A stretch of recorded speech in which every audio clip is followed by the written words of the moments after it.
Hello everyone, तो कैसे हैं आप सब। उम्मीद करती हूँ आप सभी अच्छे होंगे। तो लास्ट वीडियो में हमने 100 क्वेश्चन कंप्लीट किए थे और आज सेकंड पेपर के सॉल्यूशन की लास्ट वीडियो है। आज हम पूरे 101 से 150 क्वेश्चन कंप्लीट कर लेंगे। तो स्टार्ट करते हैं। 101 क्वेश्चन है हमारे पास। How does the energy eigen values of a particle in a one dimensional box depend on the length L of box. तो हम क्या करेंगे, इसमें पूछा गया है जो हमारी एनर्जी है वो एल से किस तरह से डिपेंड करती है एल पर। तो इसका फॉर्मूला होता है एनर्जी का E is equal to N square pi square H cut square upon 2ml square. ठीक है, तो इसका मतलब जो एनर्जी है वो इनवर्सली प्रोपोर्शन होती है किसके, एल स्क्वायर। तो यहाँ पर डी ऑप्शन हमारा करेक्ट होगा। नेक्स्ट है what type of reaction take place in sun. Sun में किस तरह की रिएक्शन होती हैं। तो जो सन में जो होता है ना वो होता है हमारा न्यूक्लियर फ्यूजन। क्या होता है, न्यूक्लियर फ्यूजन। ठीक है, इसमें जो हमारे जो हाइड्रोजन के न्यूक्लियाई होते हैं वो कंबाइन होकर हीलियम का न्यूक्लियस बनाते हैं। तो इस प्रोसेस को बोलते हैं हम न्यूक्लियर फ्यूजन। नेक्स्ट है if alpha beta and gamma rays carry the same momentum which has the longest wavelength. पूछा गया है कि अगर अल्फा बीटा और गामा इनका जो मोमेंटम सेम हो अगर तो इनकी तो किसकी जो वेवलेंथ है वो लॉन्गेस्ट होगी। अल्फा रेज की, बीटा रेज की, गामा रेज की या फिर सभी की वेवलेंथ सेम होगी। तो हमारे पास फॉर्मूला होता है lambda is equal to H upon P, है ना, वेयर पी इज मोमेंटम। तो अगर ये मोमेंटम सबका कैसा है, मोमेंटम सेम है। ठीक है, तो लैम्डा किस पर डिपेंड कर रहा है, इस पर, और एच तो कांस्टेंट है। इसका ये मतलब है कि अगर मोमेंटम सेम है तो जो सभी की वेवलेंथ है वो क्या होगी, इक्वल हो जाएगी। तो यहाँ पर क्या होगा, all have the same wavelength. Which one of the following is correct for Rydberg constant R. तो जो रिडबर्ग कांस्टेंट आर होता है इसकी वैल्यू होती है m e की power 4 upon 8 epsilon not square h cube c। तो यहाँ पर हमारे पास बी ऑप्शन करेक्ट हो जाएगा। नेक्स्ट क्वेश्चन है an electron in a hydrogen atom performs the transition from n is equal to 4 to n is equal to 2 energy state which spectral series does this transition belong. तो हमारे पास ये होता है हमारे पास n is equal to 1, n is equal to 2, n is equal to 3 and n is equal to 4। तो ये हमारे पास होती है लेमन सीरीज, ये हमारे पास होती है वामन सीरीज, ये पार्शियल सीरीज और ये हमारे पास यहाँ पर हमारे पास होती है ब्रैकेट। तो इन्होंने पूछा है कि n इज इक्वल टू 4 से कहाँ जा रहा है, n इज इक्वल टू 2 में जा रहा है। ठीक है, तो n इज इक्वल टू 2 में ये किसकी ग्राउंड स्टेट है, मामर सीरीज की। तो यहाँ पर बी ऑप्शन हमारा करेक्ट हो जाएगा। An element X has two isotopes 20X with 90% abundance and 22X with 10% abundance. What is the average atomic mass of element? देखो कैसे निकालते हैं एवरेज मास कैसे निकालते हैं। यहाँ पर हमें बोला गया है कि जो हमारे पास x के दो आइसोटॉप हैं, पहला ये 20x है ना, तो हम क्या करते हैं कि कितना है हमारे पास, कितना है इसका मास 20 इंटू ये कितना परसेंट है, कितना परसेंट है ये 90% प्लस सेकेंड आइसोटॉप से ये 22x और ये कितना है, इसकी अबंडेंस कितनी परसेंट है, 10%। अब जब यहाँ पर हम लिखेंगे तो जब 20 into 90 upon 100 plus 22 into 10 upon 100, तो ये 0 से 0 कट जाएगा, ये 0 से 0, तो जगह 18 और प्लस ये कितना जगह 2.2, तो ये आ जाएगा 20.2 AMU एटॉमिक मास यूनिट। तो कितना ये हमारे पास होगा, इसका मास एवरेज मास हो जाएगा 20.2 AMU। ए ऑप्शन करेक्ट होगा। Find the probability that the nucleus of 87Ra221 undergoes decay in over 3 half-life period if it is a radioactive substance that has a half-life of 6 days। ये बोल रहे हैं कि अगर जो हाफ लाइफ है किसी रेडियोएक्टिव सब्सटेंस की वो कितनी है, 6 डेज है। तो इसने इसका पूछ रहा है कि find the probability that the nucleus of nucleus decay. तो अगर थ्री हाफ लाइफ में किसी भी न्यूक्लियस के डीके होने की क्या प्रोबेबिलिटी है, कि अगर किसी भी रेडियोएक्टिव सब्सटेंस की हाफ लाइफ 6 डेज है तो 3 हाफ लाइफ में उसके डीके होने की क्या प्रोबेबिलिटी है, ये हमें फाइंड करना है। ठीक है, तो हाफ लाइफ कितनी है, 6 डेज। अब इसमें कुछ बोला गया है three half life, three half life कितना हो जाएगा, वन के लिए वन कितना है, 60 डेज। तो 3 हाफ लाइफ की वैल्यू कितनी हो गई, 18 डेज। ठीक है, अब हमें निकालना है उसमें डीके की प्रोबेबिलिटी। तो पहले निकालते हैं कि कितना डीके नहीं होगा, नॉट डीके के लिए निकालते हैं। तो फॉर्मूला होता है n upon n, n is equal to n not 1 upon 2 की power t upon t half. ठीक है, तो यहाँ से n अपॉन n नॉट कितना आ जाएगा, 1 अपॉन 2। अब ये तो t हाफ था ना, अब टोटल उसने 3 हाफ लाइफ बोला था, तो ये मतलब 18 किसकी वैल्यू आ गई, टी की वैल्यू आ गई। तो 18/6, 6 is 18 यानी कि 1/2 तो 1/8। तो जो 1/8 है ना, ये नॉट डीके की वैल्यू है, इतना डीके नहीं होगा। तो हमें पता है कि जो प्रोबेबिलिटी है, किसी की भी प्रोबेबिलिटी में अगर नॉट नॉट डीके की 1/नॉट प्रोबेबिलिटी जो होती है, तो उसको अगर 1 से हम माइनस कर देंगे, क्योंकि जो टोटल प्रोबेबिलिटी है वो 1 होती है। किसी भी चीज़ की टोटल प्रोबेबिलिटी 1 होती है। तो नॉट डीके 1/8 है, तो जो डीके है, प्रोबेबिलिटी ऑफ डीके कितनी हो जाएगी? 1 माइनस 1/8। तो यानी कि जो आंसर होगा वो कितना होगा? वो होगा 7/8। ये प्रोबेबिलिटी होगी क्या? उस सब्सटेंस की डीके होने की, कब? ओवर 3 हाफ लाइफ्स में। If the binding energy of a nucleus is greater than 0 then the nucleus, अगर किसी भी न्यूक्लियस की, जो वो बोल रहा है कि जो बाइंडिंग एनर्जी है वो 0 से ज़्यादा होगी, तो क्या होगा? तो क्या होगा? वो जो हमारा न्यूक्लियस है वो क्या हो जाएगा? स्टेबल हो जाएगा। Tritium has a half life of 12.5 year. ठीक है, इसकी जो हाफ लाइफ है ट्राइटियम की वो कितनी है? 12.5 है। Undergoing beta decay, what fraction of a sample of the pure tritium will remain undecayed after 25 years? ठीक है, तो टोटल टाइम हमारे पास कितना है? 25 years। तो उसने बोला है कि कितने 25 ईयर के बाद कितना वो अनडीके रह जाएगा। ठीक है, हमने अभी लास्ट वाले क्वेश्चन में किया था नॉट डीके, तो बस हमें वही निकालना है। तो नॉट डीके के लिए हम क्या करेंगे? n/n0 हो जाएगा, और ये हो जाएगा हमारे पास 1/2 की power small T upon T half, यानी कि 25/12.5। पॉइंट हटेगा तो 0 आ जाएगा। ठीक है, तो n/n0 इज इक्वल टू 1/2 की पावर कितना? 125 टू द, तो ये हो जाएगा हमारा 1/4। तो 1/4 पार्ट जो है उसका क्या हो जाएगा हमारा भाई? वो अनडीके रहेगा। तो ए ऑप्शन हमारे पास क्या है? करेक्ट है। Consider the following spectral line of hydrogen atom. How many of above lie in the visible region? देखो, हमें पता है कि जो विजिबल रीजन है ना, उसमें सिर्फ और सिर्फ एक ही हमारी सीरीज लाई करती है, और वो होती है वार्नर सीरीज। ठीक है, यानी कि एक ही ऑप्शन हमारा यहाँ पर क्या है? करेक्ट है। ठीक है ना, लाइनर सीरीज अल्ट्रावायलेट रीजन में होती है, पार्शियल ब्रैकेट किसमें होती है? इंफ्रारेड रीजन में। The energy of an electron in a hydrogen atom in an excited state is -3.4 electron volt. Find the angular momentum of the electron. Give that the energy of the electron in nth orbit is -13.6 upon n square eV। देखो, हमारे पास जो angular momentum का formula होता है यहाँ पे, वो होता है NH/2π।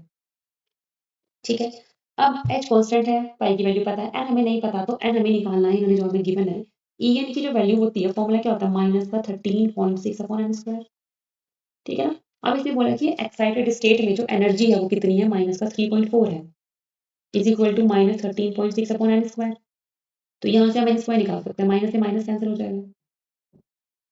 n square is equal to 13.6 upon में 3.4, तो ये 4 टाइम कैंसिल होगा। तो n square is equal to 4 है, तो n हमारे पास आ गया 2। अब हम यहाँ से n निकाल सकते हैं, 2 इंटू 6.63 इंटू, या 6 टू ले सकते हैं, माइनस की 10 की पावर -34 अपॉन 2 इंटू 3.14, ये कैंसिल हो जाएगा। तो n इज इक्वल टू लगभग आएगा 2.108 इंटू 10 की पावर -34 जूल सेकेंड।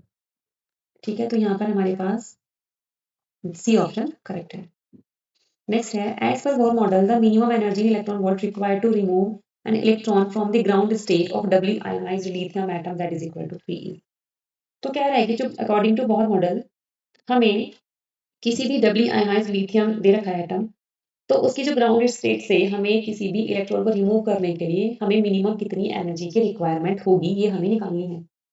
तो हम लिखेंगे, फॉर्मूला होता है हमारे पास En is equal to -13.6 Z square upon में एन स्क्वायर। ठीक है, -13.6, अब एटॉमिक नंबर दे रखा है हमें 3 का स्क्वायर, और n हमारे पास ग्राउंड स्टेट है तो 1 हो जाएगा। तो माइनस का 13.6 इंटू 3 3 9। ठीक है, तो ये हो जाएगा 122.4। माइनस हमें गिवन नहीं है, तो हमारे पास डी ऑप्शन यहाँ पर करेक्ट हो जाएगा। इलेक्ट्रिकल पंपिंग इज यूज्ड इन, पूछ रहा है कि जो इलेक्ट्रिकल पंपिंग है वो कहाँ यूज होती है? तो इलेक्ट्रिकल पंपिंग जो है वो गैस लेजर में यूज होती है, जैसे कि हीलियम नियोन लेजर। ठीक है, the ground state of 11 Na23 is 2 as 1/2 state. The difference of energy level arising in the presence of weak external magnetic field B will be given in term of Bohr magneton mu B as। हमें बोला गया है कि हमारे पास ना sodium की जो ground state है उसकी ये दे रखा है 2s हाफ है हमारे पास। तो हमें क्या करना है, हमें ना एनर्जी जो उसकी डिफरेंट एनर्जी लेवल्स होंगी ना, उनके बीच में डिफरेंस बताना है। और हमें दे रखा है किसकी टर्म में बताना है हमें V external magnetic field B की। अब देखो इसमें हम क्या करेंगे 2s हाफ दिया है ना हमें, तो अगर हम यहाँ से निकालें तो यहाँ से हमारे पास एस है ना, देखो एस के लिए होता है हमारे पास एस पी डी एफ के जो एल की वैल्यू होती है 0 1 2 3, तो यहाँ पे एल तो हो गया हमारे पास 0, ये होती है जे की वैल्यू, तो जे इज इक्वल टू हो गया हमारे पास हाफ, और एस हो गया मतलब जो हमारे पास एस कितना हो जाएगा हाफ। ठीक है, 2 ऊपर लिखा है ये हमारे पास 2, ठीक है ना, 2s प्लस 1 एल जे, अगर ये आपने पढ़ा है, ठीक है। तो जे की वैल्यू हाफ हो गई हमारे पास, एल कितना एस के लिए एल कितना हो जाएगा हमारे पास 0 हो जाएगा, ठीक है ना। तो यहाँ से हम एस निकाल सकते हैं, तो 2s plus 1 is equal to हमें दे रखा है कितना 2s plus 1 is equal to 2, तो 2s इज इक्वल टू 1, तो s भी हमारे पास कितना हो जाएगा हाफ। अब यहाँ से जो फॉर्मूला हमारे पास एनर्जी का होगा, फिलहाल ये तो वैल्यू हमारे पास आ गई। अब ये फॉर्मूला हमारे पास होता है E is equal to G mu B M J, और ये होता है हमारे पास बी, ठीक है। अब हम एम जे कैसे निकालते हैं, इधर निकाल लेते हैं साइड में, बाद में रब कर देंगे। ये होता है हमारा प्लस जे टू माइनस जे, या माइनस जे टू प्लस जे लिख सकते हैं, कोई प्रॉब्लम नहीं। तो ये हमारे पास हो जाएगा -2 से प्लस, तो -2 से प्लस हाफ, ठीक है। तो एक ये -1/2 हो गया, एक हो गया प्लस का 1/2। अब हमारे पास और क्या बचा है स्मॉल जी। अब स्मॉल जी होता है लैंडेजी फैक्टर, तो ये क्वेश्चन काफी हमारा लेंदी है।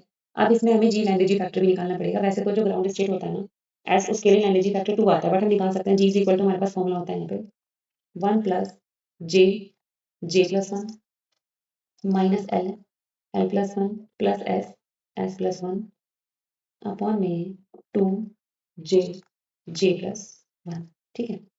1 प्लस जे की वैल्यू 1/2 है, तो ये हो जाएगा 1/2 इंटू 3/2 माइनस एल 0 है, प्लस ये भी 1/2 इंटू 3/2 है ना, और इसके हाफ में है ना 2 जे प्लस 1, तो 2 इंटू 1/2 3/2, ठीक है। इसको हम रख कर देंगे इधर से तरफ। एल जे की वैल्यू ध्यान रखेंगे, एक होगी हमारे पास -1/2 और एक होगी प्लस का 1/2,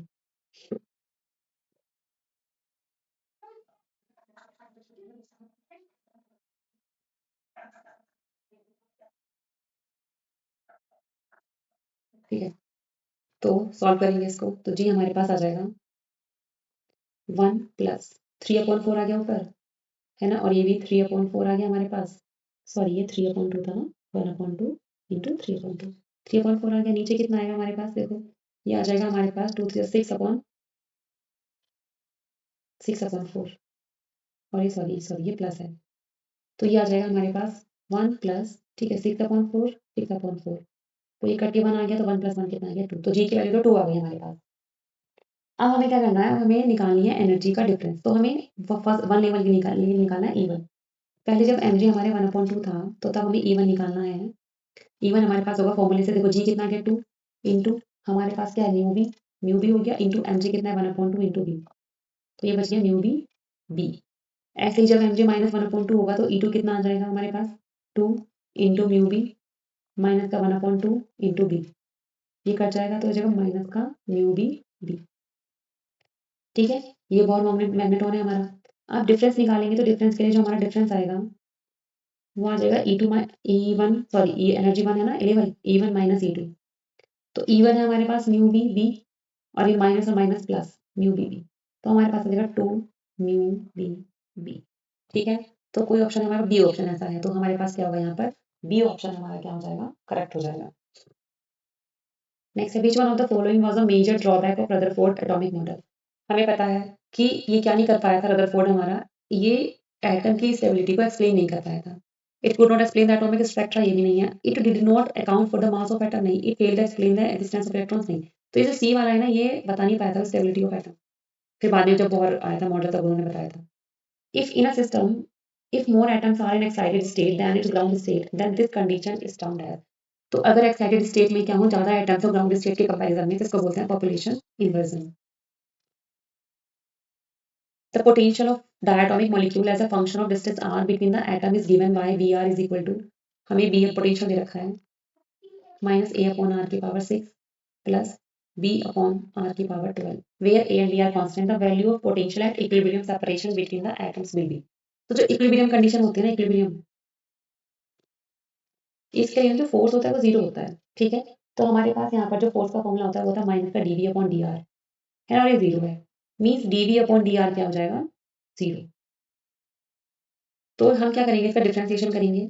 अच्छा, हम इसको लिख सकते हैं B R is equal to minus A R की power minus six plus B R की पावर माइनस 12।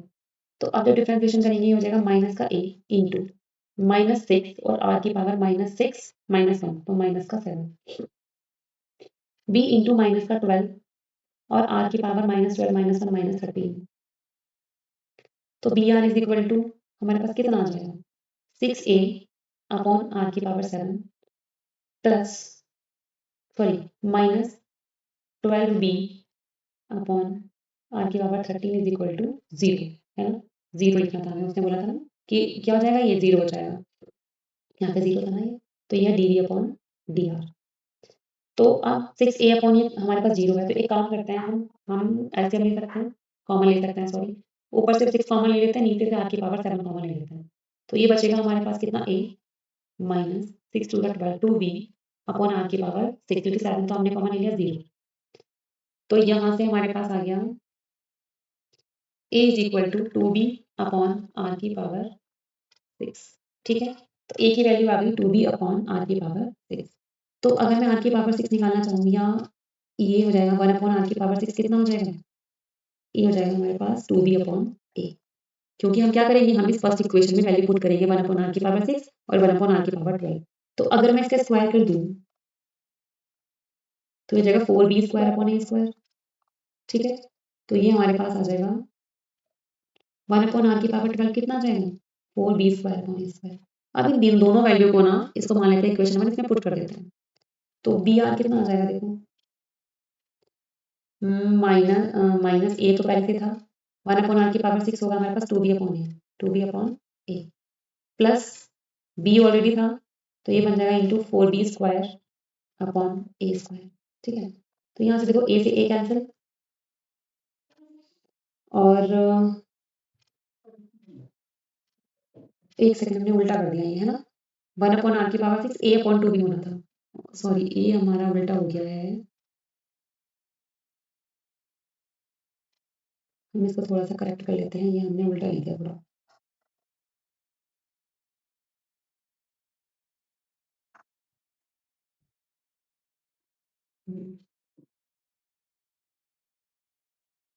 यहाँ से, ठीक है। तो 1 अपॉन आर की पावर 6 कितना हुआ हमारे पास, ये आ जाएगा इधर ए अपॉन 2b और 1 अपॉन आर की पावर 12 कितना हो जाएगा हमारे पास, ए स्क्वायर अपॉन में 4b स्क्वायर। अब ठीक आ जाएगा, तो हमारे पास बी आर की वैल्यू आएगी माइनस ए इंटू ए अपॉन 2b, ठीक है। और ये हो जाएगा हमारे पास प्लस बी इंटू ए स्क्वायर अपॉन में 4b स्क्वायर। तो ये बन जाएगा हमारा माइनस ए स्क्वायर अपॉन 2b, ये b से b कट जाएगा प्लस ए स्क्वायर अपॉन 4b। यहाँ से 4b हम क्या हो सकता है, हमारा 4b हमारा कॉमन आ जाएगा, ठीक है। अब 2 टू द फोर्थ तो हो जाएगा हमारा माइनस 2a स्क्वायर प्लस ए स्क्वायर। तो हमारा आंसर आएगा माइनस ए स्क्वायर अपॉन 4, ठीक है। तो कितना आंसर आ गया, हमारा आंसर आएगा माइनस का ए स्क्वायर अपॉन 4b। तो यहाँ से हमारा कौन सा ऑप्शन करेक्ट हो जाएगा, डी ऑप्शन हमारा यहाँ पे करेक्ट हो जाएगा। Which of the following methods is our correct method of achieving population inversion in case of laser? इनमें ऑप्टिकल पंपिंग करेक्ट है, by electrical collision of atoms ये भी सही है, applying electrical discharge, in elastic collision between atoms इसको standard नहीं मानते हम उस गैस लेजर के लिए, है ना। तो यहाँ पर हमारा सी ऑप्शन करेक्ट होगा, first second and third. In a normal Zeeman effect experiment, spectral splitting of the lines of wavelength at wavelength 656 nanometer corresponding to transition 3p2 to 3s1 is observed. If this separation has a resolution of 0.008 nanometer, then minimum magnetic field required will be. कैसे करेंगे, देखो normal जीमन effect हमें बोला गया है, तो normal जीमन effect के लिए जो हमारे पास फॉर्मूला होता है ना, एक फॉर्मूला होता है हमारे पास delta lambda is equal to E B lambda square upon 4 pi M C. यहाँ पर हमसे बोला गया है कि एक नॉर्मल जीमन इफेक्ट एक्सपेरिमेंट है, ठीक है। इसमें जो उसकी वेवलेंथ है वो 656 नैनोमीटर है, ट्रांजिशन हो रहा है पी से एस में हो रहा है, ये देखा गया। अब अगर जो सेपरेशन है वो कितना है, 0.008 नैनोमीटर है, तो बताओ कि जो मिनिमम मैग्नेटिक फील्ड रिक्वायर्ड होगा वो कितना होगा। मीन्स हमें बी निकालना है। तो डेल्टा लैम्डा 4 पाई एम सी अपॉन में कितना हो जाएगा ई लैम्डा स्क्वायर। ठीक है, अब यहाँ पर जो सेपरेशन है वो तो है इतना, यानी ये लैम्डा डेल्टा लैम्डा की वैल्यू है और ये दे रखी है हमें लैम्डा की वैल्यू। तो हम फॉर्मूले में पुट करेंगे, तो B is equal to 4 into 3 sorry हमें डेल्टा लैम्डा की तो वैल्यू पुट करनी है यहाँ पे। तो B is equal to delta lambda कितना है हमारे पास 0.008 इंटू नैनोमीटर 10 की power minus 9 into 4 into 3.14 into mass कितना होता है इलेक्ट्रॉन का 9.1 इंटू 10 की पावर माइनस 31 इंटू 3 इंटू 10 की पावर 8। ठीक है, अपॉन चार्ज कितना होता है 1.6 इंटू 10 की पावर माइनस 19 और लैम्डा हमारे पास है 656 इंटू 10 की पावर माइनस 656 10 की पावर माइनस 9 का स्क्वायर। ठीक है, तो हम इसको सॉल्व करेंगे तो ये बनेगा 2.74 इंटू 10 की पावर माइनस 32 अपॉन 6.885 इंटू 10 की पावर माइनस 32। तो इसको सॉल्व करेंगे ना तो हमारा लगभग आएगा 0.398 टेस्ला लगभग। ठीक है, और हमारे ऑप्शन में है 0.398 को हम लिख भी तो सकते हैं ना 0.4 टेस्ला। तो यहाँ पर हमारा डी ऑप्शन क्या हो जाएगा, करेक्ट हो जाएगा। ठीक है,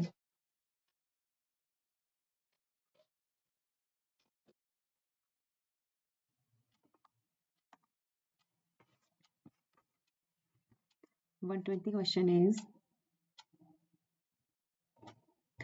Next question is speed of an electron in Bohr's fifth orbit for hydrogen atom is 3.6 into 10 की power 6 meter per second. The corresponding speed of electron in ninth orbit will be. हमसे बोला गया है कि स्पीड ऑफ इलेक्ट्रॉन जो fifth orbit में hydrogen atom की जो स्पीड है इलेक्ट्रॉन की वो कितनी है 3.6 इंटू 10 की पावर 6 मीटर पर सेकेंड है। तो पूछा गया है कि जो स्पीड है इलेक्ट्रॉन की वो नाइन्थ ऑर्बिट में कितनी होगी। तो हमें पता है कि बोहर ने जो हमारी वेलोसिटी का फॉर्मूला दिया था, वेलोसिटी डायरेक्टली प्रोपोर्शनल थी किसके 1/n के। ठीक है, यानी कि 1/n के डायरेक्टली प्रोपोर्शनल और n की क्या थी इनवर्सली प्रोपोर्शनल। तो अगर हम यहाँ से फॉर्मूला निकालें तो v into N is equal to constant हम लिख सकते हैं। ठीक है, तो यहाँ से फॉर्मूला बनेगा अगर हम फिफ्थ ऑर्बिट के लिए लिखें v5 इंटू फिफ्थ ऑर्बिट, ठीक है, is equal to v9 into ninth orbit के लिए एन की वैल्यू दे रखी है। ठीक है, अब V5 कितना है 3.6 इंटू 10 की पावर 6 और हमें नाइन्थ ऑर्बिट के लिए वेलोसिटी निकालनी है इंटू 9। तो नाइन्थ ऑर्बिट की वेलोसिटी हो जाएगी 3.6 इंटू 10 की पावर 6 और अपॉन में 9। ठीक है, अब अच्छा एक सेकेंड 5 यहाँ 5 हम लिखना भूल गए इंटू 5। ठीक है, इंटू 5 तो 9 4 36 0.4 और ये V9 आ जाएगा हमारा 2.0 इंटू 10 की पावर 6 मीटर पर सेकेंड। तो नाइन्थ ऑर्बिट में जो इलेक्ट्रॉन की स्पीड होगी वो कितनी होगी 2 इंटू 10 की पावर 6 मीटर पर सेकेंड, यानी कि बी ऑप्शन करेक्ट होगा। नेक्स्ट है what is Stark effect. Stark effect splitting of spectral line without any external field. क्या होता है स्टार्क इफेक्ट है ना, splitting of spectral line without any external field. नहीं भाई एक्सटर्नल फील्ड तो होता है तो ये तो गलत है। Splitting of spectral lines into several components by the action of external electric field। ठीक है ना, एक्सटर्नल इलेक्ट्रिक फील्ड होता है, बिल्कुल करेक्ट है। Splitting of spectral line by the action of external magnetic field. Magnetic field नहीं होता, electric field होता है। ठीक है, नॉन स्प्लिटिंग ये भी गलत है, स्प्लिटिंग तो होती है। तो मतलब हमारे पास यहाँ पर सिर्फ एक ऑप्शन करेक्ट है, वो भी कौन सा only 2। The output of laser lambda is equal to 6600 angstrom has pulse duration of 35 millisecond and average output power of 1 watt per pulse. How much energy per pulse is released? तो हमें यहाँ पर energy निकालनी है ना। तो देखो हमें पता है कि जो पावर क्या होती है एनर्जी पर यूनिट टाइम। अब हमें यहाँ पर निकालनी है एनर्जी, तो क्या हो जाएगा फॉर्मूला पावर इनटू टाइम। हमें गिवन क्या है, पावर हमें कितनी गिवन है, पावर हमारे पास है 1 वाट है ना, 1 वाट पर पल्स। और यहाँ पर जो टाइम है वो कितना गिवन है 35 मिली सेकेंड। तो ये हो जाएगा 35 इंटू 10 की पावर माइनस 3 सेकेंड। तो ई कितना हो जाएगा, ई हो जाएगा हमारे पास 1 इंटू 35 इंटू 10 की पावर माइनस 3 सेकेंड। तो ई यहाँ पर हमारे पास हो जाएगा 0.035 जूल। ठीक है, तो हमारे पास हो जाएगा 0.035 जूल। तो हमारा जो ऑप्शन है, ऑप्शन नंबर ए करेक्ट हो जाएगा। What is the coherence length of a laser beam for which the bandwidth is दे रखी है हमारे पास 3000 hertz. The speed of light c is equal to 3 into 10 की पावर 8 मीटर पर second. पूछे कि coherence length क्या होगी अगर हमारे पास बैंडविड्थ दे रखी है 3000 हर्ट्ज और हमारे पास स्पीड ऑफ लाइट दे रखी है। तो जो कोहेरेंस लेंथ होती है, कोहेरेंस लेंथ, इसका फॉर्मूला हमारे पास होता है L C is equal to C upon bandwidth. ठीक है, तो L C is equal to 3 into 10 की पावर 8 अपॉन 3000 हर्ट्ज। तो ये हमारे पास हो जाएगा 3 से 3 कट जाएगा, 10 की पावर 8 माइनस 3 यानी कि 10 की पावर 5 मीटर। तो यहाँ पर हमारा डी ऑप्शन करेक्ट हो जाएगा। नेक्स्ट है the L beta lines of X ray emitted from an atom with principal quantum numbers n is equal to 1 2 3 arises from which of the following transitions. हमें यहाँ पर पूछा गया है एल के लिए। ठीक है, अब देखते हैं जब हमारे पास, अब जैसे हमारे पास नॉर्मल के एलिमेंट शेल होती है वैसे इसमें एक्सरे में भी होती है। तो जो के शेल है ना, के शेल, तो के शेल होती है n is equal to 1 के लिए। तो यहाँ पर जो के अल्फा, जो यहाँ पर के अल्फा होता है वो होता है 2, उसकी ट्रांजिशन होती है 2 से 1 और बीटा की होती है 3 से 1। ठीक है, ऐसे ही जब हम एल शेल की बात करते हैं तो यहाँ n is equal to 2 होता है और जो एल अल्फा सीरीज होती है एल अल्फा, तो ये हमारा ट्रांजिशन होता है 3 to 2,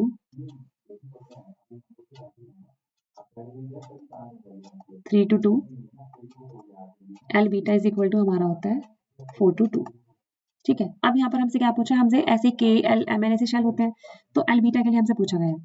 तो एल बीटा हमारे पास जो ट्रांजिशन होती है वो कितनी होती है, 4 to 2। ठीक है, तो यहाँ पर हमारा जो ए ऑप्शन है वो क्या हो जाएगा, करेक्ट हो जाएगा। For hard X ray the wavelength is higher, the intensity is higher, the frequency is higher and the photon energy is higher। अब हमारे पास दो तरह के एक्सरे होते हैं, एक होता है हार्ड एक्सरे, एक होता है सॉफ्ट एक्सरे। ठीक है, अब हमारे पास इसमें कुछ चीजें होती है जैसे कि हम लिखेंगे वेवलेंथ, वेवलेंथ हो गई, फ्रीक्वेंसी, फिर हमारे पास होती है यहाँ पर फोटोन एनर्जी और हमारे पास है पेनिट्रेशन पावर, पेनिट्रेशन पावर। देखो जो हार्ड एक्सरे होता है उसमें जो वेवलेंथ होती है ना, वेवलेंथ वो कैसी होती है, हमारे यहाँ वेवलेंथ होती है लो, जो फ्रीक्वेंसी होती है वो होती है हायर,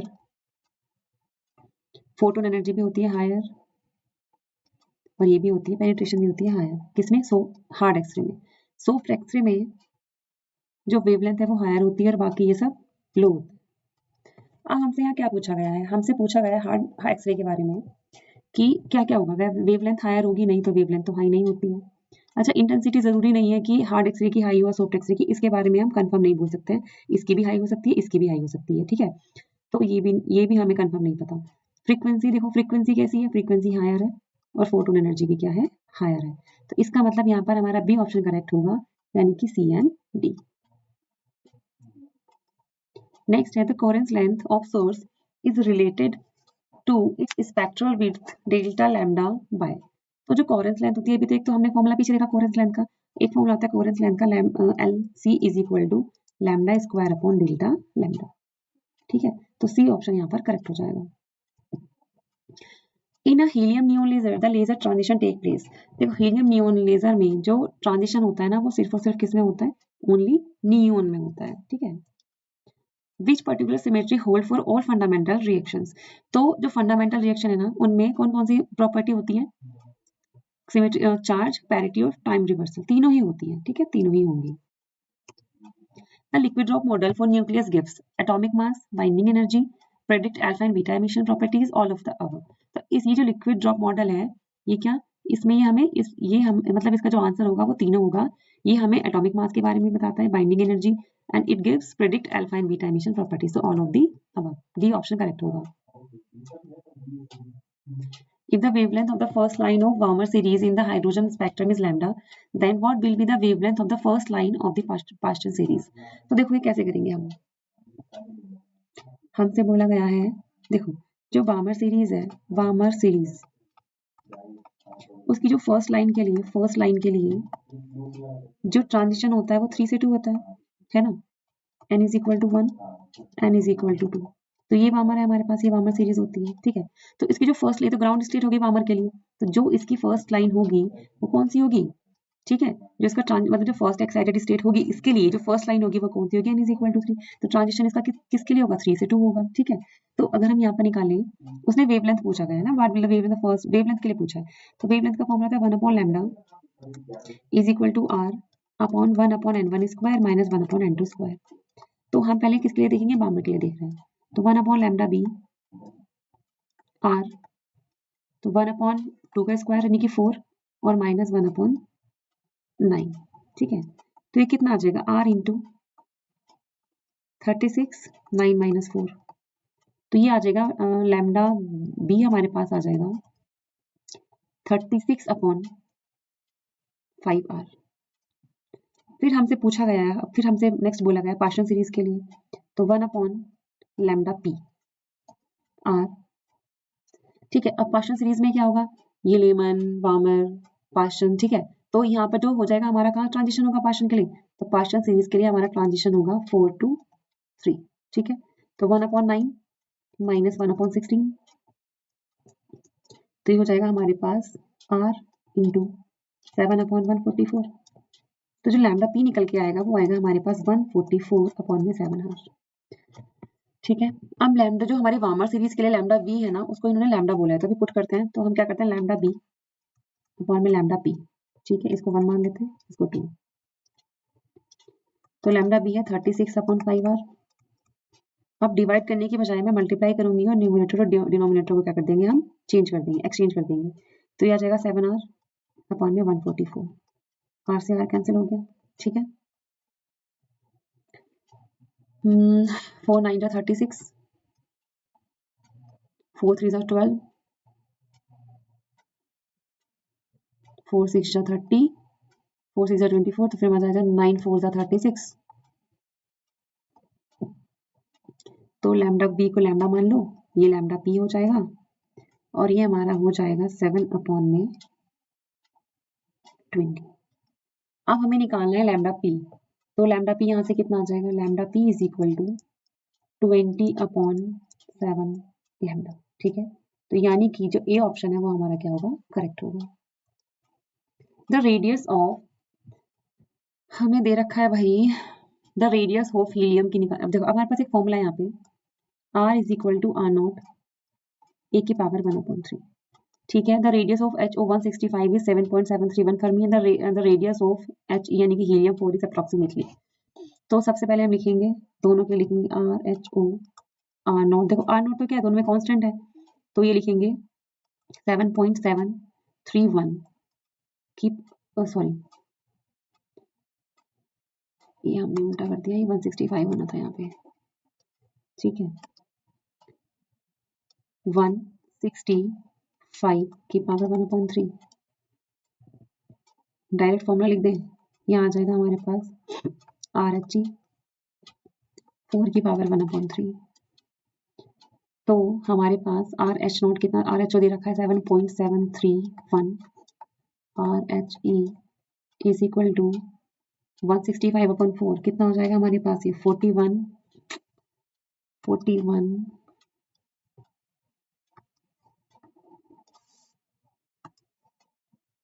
41.25 की पावर 1/3। तो RHE is equal to 7.731 upon 41.25 की पावर 1/3, 7.731, और ये हमारे पास आ जाएगा, इसका जो क्यूब रूट निकालेंगे तो वो लगभग आएगा 3.345, ठीक है। 3.34 पॉइंट या फिर 3.45 समथिंग आएगा। जब इसको सॉल्व करेंगे तो आएगा लगभग 2.31 फर्मी, लगभग, ठीक है। यहाँ पर 3.34 या आई थिंक हो सकता है 3.45, वो एक बार चेक कर लेंगे, ठीक है। दोनों में से कोई एक वैल्यू आएगी। अब 2.31 लगभग हमारा आया। तो देखो ये किसके आसपास हो रहा है, तो ये लगभग, अब इन तीनों में से तो मैच करने लगभग हमारा जो ए ऑप्शन होगा वो क्या हो जाएगा, करेक्ट हो जाएगा। What is the quark structure of sorry, what is the quark structure of sigma?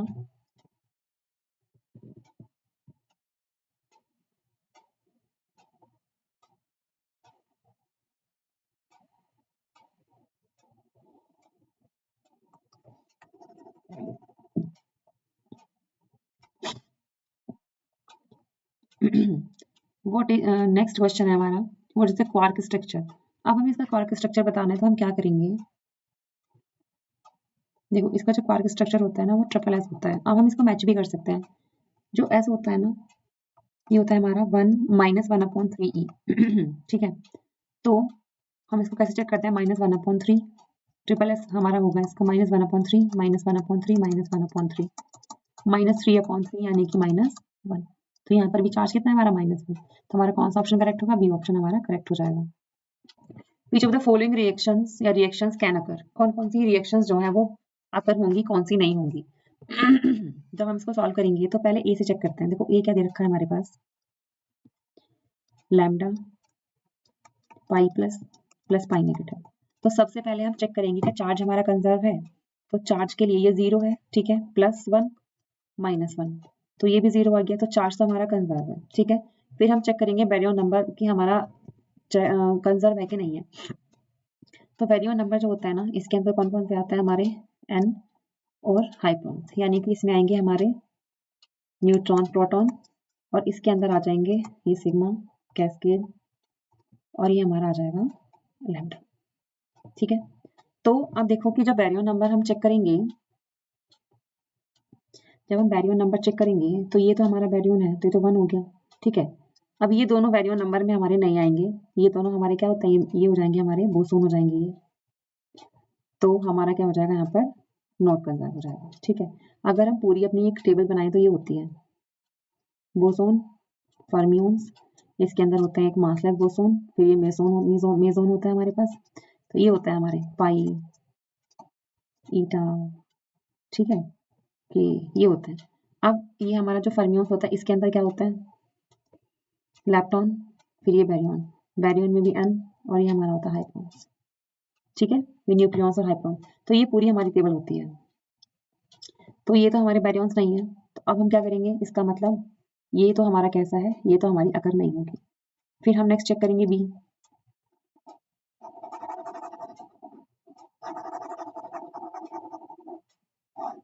ठीक है, बी चेक करेंगे। तो बी के लिए हमारे पास पाई माइनस पी एन और ये पाई नोट। अगर हम यहाँ पर चार्ज का चेक करेंगे, चार्ज, तो देखो -1 +1, तो -1 +1 0 हो गया, एन तो न्यूट्रल होता है 0, तो चार्ज तो यहाँ पर कंजर्व है, ठीक है। अब बैरियन नंबर जब हम चेक करते हैं तो पाई माइनस, ये हमारा बैरियन नहीं है, ठीक है, पी है और एन भी है, ये 0, तो यानी यहाँ पर भी 1 1 है, दोनों में, लेफ्ट में भी राइट में भी, तो दोनों इक्वल हो गए। तो इसका मतलब बैरियन भी कंजर्व करता है, तो इसका मतलब ये वाली इक्वेशन तो हमारी कंजर्व करती है, ठीक है। ये तो रिएक्शन हमारी हो सकती है, मतलब ये वाली हमारी हो सकती है रिएक्शन, ठीक है। फिर हम चेक करेंगे सी एंड डी, और बचा है हमारे पास। जब सी को चेक करेंगे तो सी में चार्ज चेक करेंगे, +1, और ये हमारा हो गया +2, +1, ठीक है, यहाँ लिखते हैं हम +1, सी में +1, 2 हो गया, उधर देखेंगे 1 +1, और फिर हमारा आएगा यहाँ पे -1 0, तो यहाँ 2 है और यहाँ 1 है, तो यहाँ पर हमारा चार्ज ही क्या है, कंजर्व नहीं है, तो इसका मतलब ये भी हमारी नहीं हो सकती। जब हम डी चेक करेंगे तो डी है हमारे पास, ठीक है, डी में हमारे पास जो चार्ज हम चेक करेंगे तो इधर आ जाएगा हमारे पास इसका 0 चार्ज, तो हमारा 0 चार्ज, ये भी 0 चार्ज, और ये हो जाएगा हमारे पास पाई का +1, ठीक है, और हमारे पास ये भी 1 +1, ठीक है। हमारे पास ये हो गया हमारे पास एन, हमारे पास न्यूट्रल होता है पाई प्लस, और ये हमारे पास हो जाएगा पी।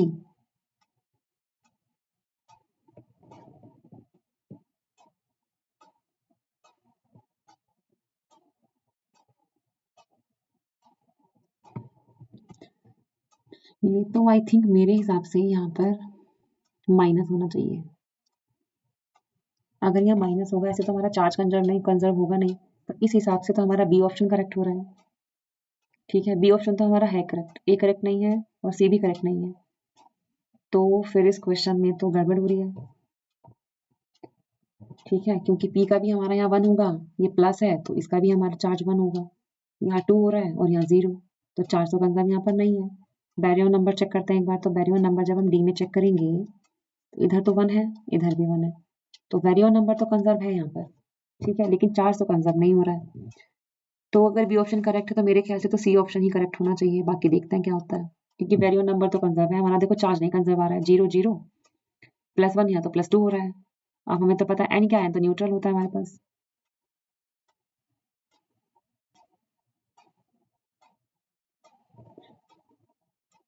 ये तो हमारा गड़बड़ हो गया। ठीक है, कोई बात नहीं, हमारा बी तो कंजर्व हो रहा है ना, तो अब डी में बैरियर नंबर तो कंजर्व है लेकिन चार्ज कंजर्व नहीं है, तो फिर भी हमारे हिसाब से ऑप्शन बी और डी करेक्ट होगा। देखते हैं इस क्वेश्चन का क्या होता है। नेक्स्ट क्वेश्चन है, consider the following pairs which pair is are not correctly matched. कौन सा इसमें करेक्टली मैच नहीं है। 1 क्यूरी इज इक्वल टू 3.7 10 की पावर 10 डिसइंटीग्रेशन सेकंड, ये तो सही है। 1 मिली क्यूरी 3.7 इंटू 10 की पावर 6 नहीं होता, ये होता है 3.7 इंटू 10 की पावर 7, तो ये ऑप्शन हमारा गलत है और जो गलत है वही हमारा आंसर है। ठीक है, तो पूछा है कि नॉट करेक्टली मैच्ड, कौन सा करेक्टली मैच्ड नहीं है, तो यहाँ पर हमारा सी होगा option correct. The correct equation for beta decay is are, तो बीटा डीके में देखो क्या होता है, एक होता है हमारे पास बीटा नेगेटिव डीके, एक होता है बीटा पॉजिटिव डीके। तो बीटा नेगेटिव में हमारे पास N is N dash P plus electron plus anti neutrino. ठीक है, इसका होता है पी एन प्लस पॉजिट्रॉन और प्लस न्यूट्रिनो। ठीक है, अब देखो ध्यान से, यहाँ पर हमारे पास इक्वेशन है N is equal to P, अब इसके साथ में न्यूट्रिनो नहीं होता, एंटी न्यूट्रिनो होना चाहिए था, ये तो गलत है। एन के साथ में पी, ये करेक्ट है। नेक्स्ट देखो पी ई पी, तो यहाँ पी नहीं, पी इधर होना चाहिए, एन इधर होना चाहिए, ये भी गलत है। N P E plus, plus के साथ में एंटी न्यूट्रिनो नहीं होना चाहिए था, ये गलत है, तो यानी कि हमारे पास सिर्फ एक ही करेक्ट है, only B. What will be the energy of the photon emitted in the decay, बताना है एनर्जी। तो देखो एनर्जी इसमें हम सिंपल से निकालेंगे, हमारे पास एक इक्वेशन दे रखी है, तो मास ऑफ लैम्डा दे रखा है, मास ऑफ सिग्मा दे रखा है। अब हमें बताना है कि कितनी एनर्जी एमिटेड होगी। ठीक है, तो ई गामा एक्चुअल में हमें बताना है, तो जो एनर्जी होगी वो होगी हमारे पास, देखो हमें दे रखा है mass of lambda mass of sigma, तो सीधे सीधे कुछ भी नहीं करना, मास ऑफ सिग्मा में से मास ऑफ लैम्डा को माइनस कर देना, सीधे आंसर आ जाएगा 1116।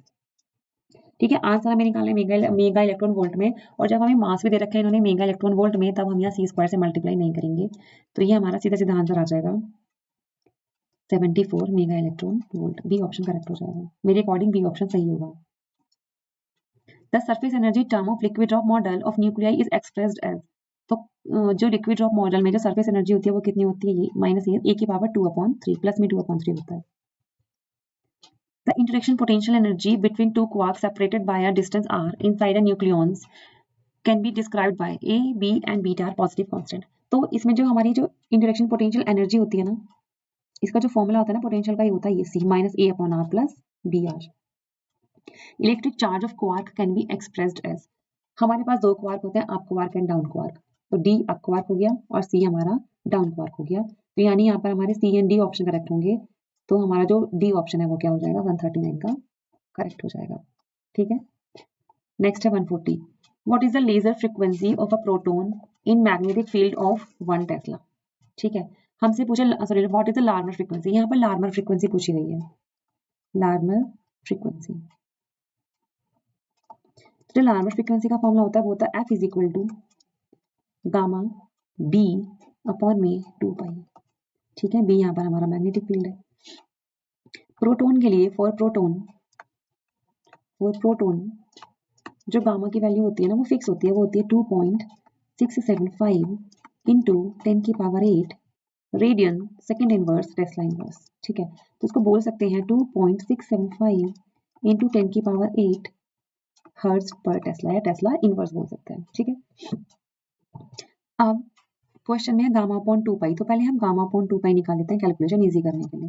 तो गामा अपॉन 2 पाई कितना होता है हमारे पास 2.675 इंटू 10 की पावर 8, अभी हमने निकाला, और वैसे भी जो बीटा है इसकी वैल्यू कितनी है 1 दे रखी है, तो यहाँ से सीधे एफ ही निकाल देते हैं। F is equal to frequency निकालनी बीटा, तो इसकी वैल्यू कितनी दे रखी है, इसकी तो हमें 1 दे रखी है, बीटा नहीं सॉरी बी मैग्नेटिक फील्ड, और ये होता है 2 इंटू 3.14, तो ये हमारे पास हो जाएगा 2.75 इंटू 10 की पावर 8 6.283। अब जब इसको डिवाइड करेंगे तो आएगा 4.258 इंटू 10 की पावर 7 हर्ट्ज पर टेस्ला। अच्छा टेस्ला नहीं आएगा, टेस्ला ऊपर था ना, टेस्ला से टेस्ला की डिवाइड हो जाएगा तो ये आएगा हमारे पास सिर्फ हर्ट्ज। तो अगर हम इसको लिखें 42.58 इंटू 10 की पावर 6 हर्ट्ज, तो ये देखो ये हो जाएगा 42.58 10 की पावर 6 हो जाएगा मेगा, तो मेगा हर्ट्ज। तो आंसर हमारा ए हो जाएगा 42.58 mega hertz. Choose the correct option. The Mason theory of nuclear forces suggests that van der Waals forces are limited to very short range. हाँ तो ये बिल्कुल करेक्ट है। These forces do not have inverse square dependence. ये inverse square पे dependence नहीं करते, मतलब 1/r² पर डिपेंड नहीं करते, तो ये भी करेक्ट है। तो यहाँ पर दोनों करेक्ट है, both A and B, C option correct है। अब PN junction diode can not be used as, PN junction diode किसकी तरह यूज नहीं हो सकता, तो इसमें जो हमारा आंसर होगा वो होगा एम्पलीफायर की तरह यूज नहीं हो सकता। A junction transistor has emitter resistance 50 ohm, base resistance 1 kilo ohm, and हमारे पास जो है जो हमारे पास ये रखा है कलेक्टर रेजिस्टेंस है 1 meter ohm, and alpha is equal to 0.98। If it is used in common base configuration then its input resistance is. तो normally in a common base configuration, the input resistance R in is approximately equal to the ammeter resistance। So तो क्या हो जाएगा, जो हमारा input resistance है लगभग किसके इक्वल हो जाएगा, जो हमारा एमीटर रेजिस्टेंस होता है, और वो लगभग कितना दे रखा है इन्होंने, हमें दे रखा है हमारे पास 15 ओम। तो जो आंसर हो जाएगा हमारा वो कितना हो जाएगा 15 ओम। Which one of the following is an example of lepton? लैप्टॉन का कौन सा एग्जाम्पल है, न्यूट्रॉन और प्रोटॉन, ये किस में, न्यूक्लियॉन्स में आएंगे हमारे, है ना, और न्यूक्लियस हमारा बैरियन में आता है। पायोन्स हमारे किस में आते हैं, उधर मेसोन्स में आ जाएंगे, बोसोन की साइड। तो इलेक्ट्रॉन बचा हमारे पास, तो इलेक्ट्रॉन क्या है हमारे पास, lepton number. The weak interaction is mediated by which, तो ये जो होता है ये हमारे क्या है, WW प्लस Z बोसोन, ये हमारे सब क्या है, ये हमारे weak interaction. Binary number is equivalent to which decimal number, कैसे निकालेंगे, हमारे पास बाइनरी नंबर 1 1 0 1 1 1 1।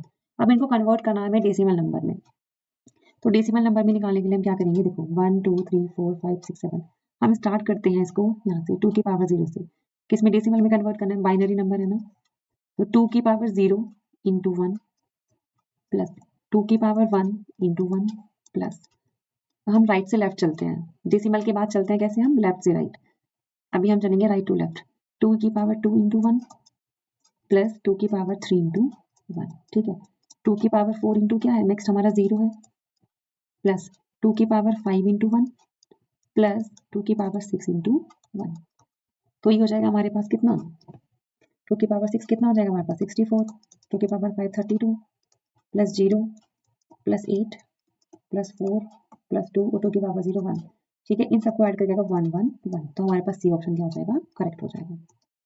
नेक्स्ट है octal equivalent of 8D5916 is, तो हमें बताने की जो हमारा ये हेक्साडेसिमल दे रखा है 8DF9, ये कितने ऑक्टल के इक्वल होगा, तो इसको हम कैसे निकालेंगे, ये हमारा 8, डी को कैसे लिखते हैं 9 के बाद, 9 के बाद होता है हमारा 10 11 12 13 14 15, तो हम लिखते हैं यहाँ से 9 के बाद इसको फिर ABCDEF, ठीक है ना, और जो हमारा ये 16 है ना, ये हमारा 4 कितना होता है, 4 बिट है ना, तो हमारा होता है A 2 की पावर 0 2 की पावर 1 2 की पावर 2 2 की पावर 3, तो हमारा 1 2 4 8, अभी 8 है, डी है हमारा कितना 13 और एफ हमारा कितना है 15 और ये 9, 4 बिट बाइनरी होता है ना हमारा ये, तो अब हम 8 को लिखेंगे तो कितना बनेगा हमारे पास 8 के लिए 1 0 0 0 1 0 0 0, 13 को लिखेंगे तो कितना 1 1 0 1 1 8 और 4 12 ना 1 1 0 1, 15 को लिखेंगे 8 4 12 13 14 15, सारे बनाएंगे 1 1 1 1, 9 प्लस 1 0 0 1, ठीक है। अब हमें क्या करना है, हमें इसको किस में कन्वर्ट करना है, ऑक्टल में कन्वर्ट करना है। तो ऑक्टल तो 3 बिट बाइनरी होता है ना। कितना 2 की पावर 0 यानी कि 1 2 4। अब हम क्या करेंगे, हम 3 3 के पेयर बनाएंगे, 1 2 3 1 2 3 1 2 3 1 2 3 1 2 3। अब इधर नहीं है तो हम 2 0 लगा देंगे, तो ये भी हमारा पेयर बन गया। अब हम इनको लिखेंगे इसके अकॉर्डिंग। जो ऑक्टल है हमारा वो 3 बिट बाइनरी नंबर होता है ना, तो ये हो जाएगा हमारा 0 0 1 का मतलब क्या है, 0 0 1 यानी कि 1, ठीक है। फिर 0 0 0 के लिए तो 0 ही आएगा। 1 1 0 4 to 6 तो ये आ जाएगा हमारा 6। फिर 1 1 1 ये 1 1 1 4 to 6 और 1 7। फिर से 1 1 1 फिर से 7 0 0 1 1 1 0 6 7 7 1 8। तो यहाँ पर हमारा जो बी ऑप्शन है वो करेक्ट हो जाएगा। Consider the following pairs which pair is are या करेक्ट। कौन से सही है कौन से गलत है, कौन से सही है ये बताने हैं। देखो पहले के लिए एंड गेट लिखा है तो एंड गेट थोड़ी होता है, ये तो हमारा क्या होता है, ये तो हमारा और गेट होता है, तो ये भी गलत। सेकंड हमारा एंड गेट है जिसको इन्होंने लिखा है नॉर गेट, ये एक्चुअल में एंड गेट है, गलत। ये हमारा नॉट बिल्कुल सही है और ये नैंड सही है, यानी कि हमारे पास थर्ड और फोर्थ सही है, तो हमारा सी ऑप्शन करेक्ट है। In a common emitter transistor characteristic leakage current is due to. देखो लीकेज करंट क्या है, जब लीकेज करंट होता है भाई, लीकेज करंट होती है माइनॉरिटी कैरियर्स की वजह से। द करेक्ट बुलियन आइडेंटिटी, हमें बताना है a प्लस बी और a प्लस सी, ये बताना है कि कौन सा ऑप्शन करेक्ट है। तो a into A plus A into C plus B into A और प्लस बी इंटू सी। जब यहाँ a कॉमन लेंगे तो यहाँ हमारे पास आ जाएगा, अच्छा a इंटू ए तो हमारे पास a ही होता है, और ये plus A C plus B A plus B सी। जब a कॉमन लेंगे तो ये बनेगा 1 plus C plus B A plus B सी। अगर हम वन में किसी को भी प्लस करेंगे तो आंसर 1 ही आएगा, तो a plus B A plus B C. अब इन दोनों में से a कॉमन ले लेंगे तो ये 1 प्लस बी हो जाएगा और plus B C. 1 plus B भी 1 हो जाएगा, तो आंसर आएगा a प्लस बी सी। तो मेरे हिसाब से इस क्वेश्चन का जो आंसर होगा वो सी होना चाहिए। बाकी देखिए जितने भी हमने पेपर 1 और पेपर 2 सॉल्यूशंस किए हैं ना, तो जितने भी हमने आंसर्स मतलब जितने भी क्वेश्चंस किए हैं, तो जो आंसर है वो हमारे अकॉर्डिंग है ना। हमें नहीं पता कि आयोग किस क्वेश्चन का क्या आंसर देगा, कितने क्वेश्चन वो कौन कौन से क्वेश्चन डिलीट करेगा, है ना। तो अब देखते हैं जब फाइनल आंसर की आएगी तो कितने हमारे किन किन क्वेश्चन के कौन कौन से आंसर मैच होते हैं, कितने हमारे अलग भी हो सकते हैं ना। तो देखते हैं ऑफिशियल के आंसर की आने के बाद। तो यहाँ पर हमारे दोनों पेपर्स कंप्लीट हो चुके हैं, दोनों पेपर्स के सॉल्यूशंस हमने कर लिए हैं। अब तो यहाँ पर अगर आपको ये सॉल्यूशन अच्छे लगे हों, समझ में आए हों, तो प्लीज़ इन वीडियोस को लाइक और सब्सक्राइब जरूर करना। और कोई भी आपके डाउट हो तो आप कमेंट करिएगा। और हाँ, सभी लोग प्लीज़ अपने मार्क्स जरूर बताइएगा कि आप लोगों के कितने मार्क्स बन रहे हैं। और हाँ, जो फाइनल मार्क्स होंगे ना, वो ऑफिशियल आंसर की आने के बाद ही फाइनल होंगे, क्योंकि हम कुछ नहीं कह सकते कि कितने क्वेश्चन डिलीट होने हैं, कि ना किन का आंसर चेंज होना है। तो प्लीज़ वीडियो को लाइक शेयर सब्सक्राइब जरूर करिएगा। Thank you so much.